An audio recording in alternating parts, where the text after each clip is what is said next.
চোখ খুলতে না খুলতে আর একটা ইনসিডেন্ট, গতকাল একটা পোস্ট করলাম উড়িষ্যার, আজকে আবার গ্রেট নয়ডায় সারদা ইউনিভার্সিটির একটা দ্বিতীয় বর্ষের 21 বছর বয়সী জ্যোতি শর্মা বলে একটা মেয়ে তার হোস্টেল রুমে সে ফাঁসি লাগিয়ে সুসাইড করে এবং সুসাইড নোট লিখে যে তার দুইজন শিক্ষক এবং শিক্ষিকা, তোমার একজন হলো মহেন্দ্র স্যার আর একজন হলো সাইরি ম্যাম, তো দুজন কি করে তোমার ওকে প্রতিনিয়তভাবে মানসিকতার ভাবে হয়রানি করত এবং তাকে অপমান করেছিল, অনেক অপমান, দীর্ঘদিন থেকে এটা চলতেছিল।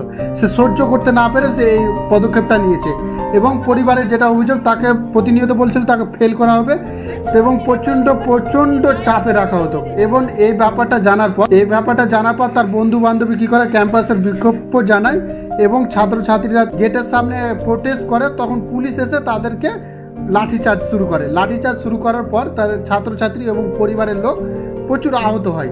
দুইজন শিক্ষক শিক্ষিকাকে অ্যারেস্ট করা হয়েছে। আমি যেটা বলছি এটা সিস্টেমটা কেমন হচ্ছে, এই এডুকেশন সিস্টেম তো পিছিয়ে পড়েছে।